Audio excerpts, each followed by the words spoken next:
बिस्मिल्लाहिर्रहमानिर्रहीम। जी नाज़रीन, सबसे पहले आप मियाँ जलील अहमद शरकपुरी साहब की ये वीडियो देखें, उसके बाद जो है आगे बात करते हैं। मुझे टिकट दे, उसको ना दे, मुझे दे, मुझे ये कमीनापन लगता है, साफ बात, मुझे कमीनापन लगता है। तो बहरहाल ये एक चीज थी उलमा मशाइख के लिए भी, क्योंकि मुझे हमेशा काम करने का मौका रहा है और मैं कोशिश करता हूं कि वो ज्यादा से ज्यादा खान साहब के करीब आए। तो इसलिए मैंने बतौर खास ये कह दिया कि मैंने इलेक्शन नहीं लड़ना। और हमारे अली हसन मंडा साहब जो हमारे इधर एमपी रहे हैं, वो एनए के टिकट होल्डर थे, आप भी ख्वाहिश मानते हैं, तो सारी बात है मेरा उनसे इख्तलाफ है, वो मेरे से इख्तलाफ करते हैं। वो अगर मैं इलेक्शन लड़ूंगा तो शायद मुझे वोट नहीं देंगे, और अगर वो इलेक्शन लड़ेंगे तो मैं नहीं दूंगा। और मैं उन्हें सपोर्ट नहीं करता, मैं नहीं उन्हें मुनासिब समझता इलाके के लिए। चलो जो हमारा पर्सनल कह रहे, अगर मेरा तो इख्तलाफ इलाका ही है, क्योंकि मैंने अगर मिजाजन इख्तलाफ करूं तो मैं डॉक्टर रघु गुजर साहब से करता, मैं तो उनसे मोहब्बत करता हूं, शरीफ आदमी, अच्छे आदमी है, मेरे मुकाबले में वो थे। मैं जहांगीर साहब से करूं, जो मेरे मुकाबले में खड़े थे, वो अच्छी शरीफ आदमी है, खानदानी आदमी, मुझे कोई उनसे प्रॉब्लम नहीं है। लेकिन अली हसन मंडा साहब से जो मुझे प्रॉब्लम है वो कुछ और वजूहात से है, मैं उन्हें इलाके के लिए मुफीद नहीं समझता। चलो ये मेरी गलतफहमी का है, नहीं अली हसन मंडा साहब मुझे नहीं ठीक समझते। तो अब इसका हल क्या है? हम दोनों जब खान साहब के साथ हैं, इसका एक ही हल है कि हम दोनों जो इलाके में, मैं भी बतौर एमपीए खिदमत करता रहा हूं और अली हसन मंडा साहब बतौर एमपीए काम करते रहे हैं, मैं बतौर एमएनए भी रहा हूं, बतौर जिला नाज़िम भी रहा हूं। ये सब टाइटल होने के बावजूद आज टिकट की कमिटमेंट है खान साहब की मेरे साथ, खुद खान साहब की। मिलिट्री सेक्रेटरी ब्रिगेडियर अहमद मौजूद थे, गवर्नर चौधरी सरवर साहब मौजूद थे, चीफ मिनिस्टर उस्मान बुज़दार साहब मौजूद थे, और इमरान खान साहब ने मेरे साथ ये कमिटमेंट फरमाई कि इस हल्के का एमएनए और इसके साथ जो 3 एमपी हैं, जैसे आप कहेंगे हम उसी के फैसला करेंगे। लेकिन मैं अपना अखलास शो करने के लिए ये मैंने ऐलान किया है कि मैंने इलेक्शन नहीं लड़ना। और अली हसन मंडा साहब से मैं चाहूंगा वो भी ऐलान फरमाएं बेलौस, ताकि हम दोनों मिलकर इमरान खान साहब के कैंडिडेट के लिए काम करें। ना कैंडिडेट मंडा फैमिली से हो, ना कैंडिडेट मियां फैमिली से हो। मैं अपनी फैमिली को भी रिकमेंड नहीं करूंगा, अली हसन मंडा साहब अपनी फैमिली से किसी को रिकमेंड ना करें। दीगर फैमिलियों में से हम बेशुमार अच्छे लोग मौजूद हैं, हम मिलके इंतखाब करें। हमारे इलाके का एमएनए कौन हो, हमारे इलाके का एमपीए कौन हो। जब हमें खान साहब से प्यार है तो हम साबित करें, हमें अपनी जात की अजीज नहीं है, हमें खान का नजरिया अजीज है। पाकिस्तान की बका के लिए, पाकिस्तान के मुस्तकबिल के लिए, पाकिस्तान की मजबूती के लिए आए, आगे बढ़े, मिलजुल कर इलाके की खिदमत करें और खान साहब के हाथ मजबूत करें। जी नाज़रीन, आपने ये वीडियो देखी। अब आप हाजी अली असगर मंडा के साथ जो है मियाँ अबू बकर साहब को ये जो आज महंगाई के ख़िलाफ़ रैली निकाली गई है, इसमें देखें कि वो हाजी अली असगर मंडा के शाना बशाना जो हैं रैली में शरीक हैं, और उनका दुआ मांगना और उनका हाजी अली असगर मंडा साहब के साथ शरीक होना, ये किस तरफ इशारा है, इस पर बाद में बात करते हैं। इस महंगाई को अगर कोई खत्म कर सकता है और मुल्क को तरक्की के रास्ते पे चला सकता है तो वो एक ही लीडर है, जिसका नाम है इमरान खान।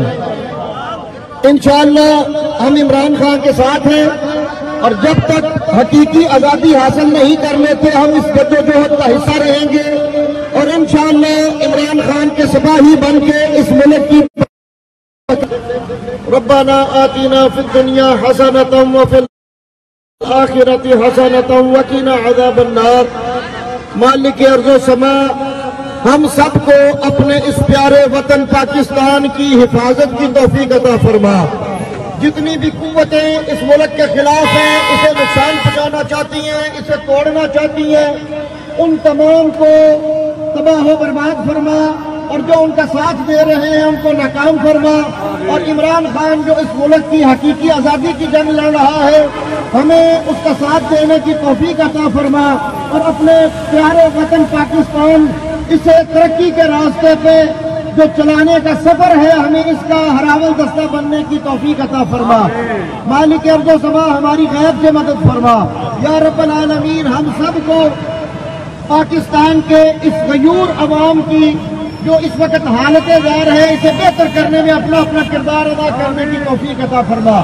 وصلی اللہ تعالی علی رسول خیر خلقہ سیدنا و مولانا محمد وبارک وسلم.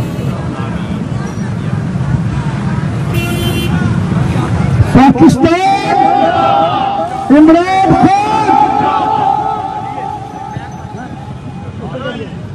منڈا منڈا منڈا منڈا منڈا منڈا منڈا منڈا منڈا منڈا منڈا منڈا منڈا منڈا منڈا منڈا. جی ناظرین، سیاسی حالات یہ بتا رہے ہیں کہ دوبارہ جو ہے وہ ٹکٹ حاجی علی اصغر منڈا کو ملنے جا رہی ہے، اور میاں ابو بکر صاحب جو ہیں وہ ایم پی اے کے مضبوط امیدوار جو ہیں اس منظر کے بعد جو ہمارے سامنے آج آیا اس سیاسی ریلی کے بعد وہ نظر آ رہے ہیں. تو اس پر میاں جلیل احمد شرک پوری صاحب جو ہیں وہ چونکہ سیاست سے آؤٹ ہوتے ہوئے نظر آ رہے ہیں، تو وہ کہہ رہے ہیں کہ میں نہ اپنے خاندان سے امیدوار دوں گا. یعنی اس کا مطلب یہ ہے کہ میرا امیدوار جو ہے وہ میاں ابو بکر صاحب نہیں ہوں گے، میاں مرغوب صاحب نہیں ہوں گے، میاں عدیل صاحب نہیں ہوں گے، میاں سعید صاحب نہیں ہوں گے، میری فیملی سے کوئی بھی نہیں ہوگا. یعنی وہ جو اعلان کر رہے ہیں اس کے مطابق نہ وہ خود امیدوار ہیں، نہ وہ یہ چاہتے ہیں کہ ٹکٹ جو ہے وہ میاں ابو بکر صاحب کو ملے. یہ ان کا اصل ایشو ہے. اور دوسرا جو ہے وہ یہ چاہتے ہیں کہ علی اصغر منڈا کو بھی جو ہے وہ ٹکٹ نہ ملے. یعنی کہ اب میاں ابو بکر صاحب نے بھی پارٹی میں ورک کیا ہوا ہے، ایک الیکشن لڑا ہوا ہے، اس کے ساتھ ایک الیکشن این اے کا لڑ چکے ہیں حاجی علی اصغر منڈا، اور مسلسل 5 سال سے پی ٹی آئی کے پلیٹ فارم سے جو ہے جب بھی عمران خان نے حکم دیا جلسوں کا، ریلیوں کا، 5 سال سے مسلسل اب کوشش کی، اس سے پہلے بھی جو پچھلے الیکشن سے پہلے بھی ورک کرتے رہے. تو یہ ساری صورتحال کو دیکھتے ہوئے جس انسان نے ورک کیا ہوا ہے، عوام کو ٹائم دیا ہوا ہے، میاں جلیل صاحب جو ہیں ان کو نظر انداز کرتے ہوئے کہہ رہے ہیں کہ اگر ٹکٹ جو ہے یعنی کہ ان کو دیا گیا تو میں ان کی مخالفت کروں گا. تو میاں صاحب کا آپ پچھلا الیکشن بھی دیکھ لیں کہ جب ٹکٹ جو ہے ان کی مرضی کے خلاف گیا اور ان کو نہ ملا تو وہ فوری طور پر جو ہے وہ عمران خان کی مخالف جماعت میں چلے گئے تھے. تو اب یہ سارا منظرنامہ آپ کے سامنے ہے، آپ خود فیصلہ کریں کہ ایک طرف میاں ابو بکر صاحب جو ہیں وہ علی اصغر منڈا کے شانہ بشانہ کھڑے ہیں، اور دوسری طرف جو ہے میاں جلیل صاحب اعلان کر رہے ہیں کہ ٹکٹ جو ہے وہ میرے نہ خاندان سے کسی کے پاس ہونی چاہیے اور نہ ہی حاجی علی اصغر منڈا کو ملنی چاہیے. تو ایسی صورت میں اس حلقے میں نقصان جو ہے وہ کس کا ہوگا، پی ٹی آئی کا ہوگا یا پھر کس کا ہوگا، وہ عوام جو ہے اس پر تھوڑا سا غور و فکر کرے تو ان کو یہ سارا جو پس منظر ہے اس کو مد نظر رکھتے ہوئے یہ سارا منظر جو آگے مستقبل میں بھی ہونے جا رہا ہے سمجھ آ جائے گا.